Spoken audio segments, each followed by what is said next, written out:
Dear friends, आज के इस वीडियो में हम लोग देखेंगे ह्यूमन डाइजेस्टिव सिस्टम या मानव पाचन तंत्र हमारे शरीर में किस तरह से कार्य करता है। चलिए फ्रेंड्स, वीडियो को स्टार्ट करते हैं।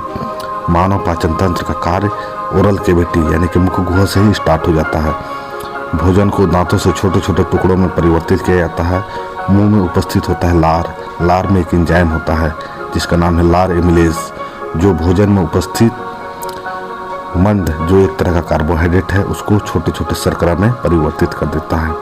उसके बाद वो गीला भोजन जो मुंह में रहता है वो ईसोफेगस यानी कि रसिका के माध्यम से आमाशय में पहुंचता है।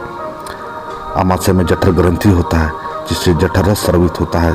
जठर रस में HCl हाइड्रोक्लोरिक अम्ल, श्लेष्मा और प्रोटीन पाचक एंजाइम पेप्सिन स्रावित होता है। HCl भोजन को अम्लीय बनाता है ताकि पेप्सिन एंजाइम उस पर अच्छी तरह से कार्य कर सके।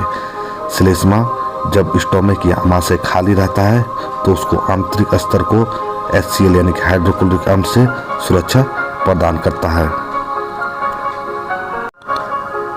आमाशय से भोजन का आंशिक पाचन होने के बाद भोजन छोटी आंत यानी कि स्मॉल इंटेस्टाइन में पहुंचता है। छोटी आंत में ये पेनक्रियाज, अग्नाशय से अग्नाशय रस और गोल ब्लैडर से पित्तरस स्रावित होता है। पित्तरस का काम है भोजन को, अम्लीय भोजन को क्षारीय बनाना ताकि उस पर अग्नाशय रस अच्छी तरह से कार्य कर सके। भोजन में उपस्थित वसा के बड़े बड़े गोलिकाओं को पित्तरस ही छोटे छोटे टुकड़ों में परिवर्तित कर देता है। अग्नाशय रस में लाइपेज एंजाइम होता है जो वसा का पाचन करता है, और ट्रिप्सिन एंजाइम जो कि प्रोटीन का पाचन करता है। उसके बाद छोटी आंत में आंतरस स्रावित होता है जो कि भोजन के मुख्य अवयव को अंतिम रूप से कार्बोहाइड्रेट को ग्लूकोज, प्रोटीन को एमिनो अम्ल तथा वसा को वसा अम्ल तथा ग्लिसरॉल में परिवर्तित कर देता है, और यहीं से पोषक तत्वों को एब्जॉर्ब कर लिया जाता है।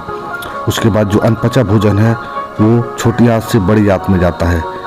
बड़ी आंत में जो अनपचा भोजन में जल की मात्रा होता है उसको अवशोषित कर लिया जाता है। अवशोषित करने के बाद वो अनपचा भोजन गुदा द्वारा बाहर निकाल दिया जाता है। Thank you friends.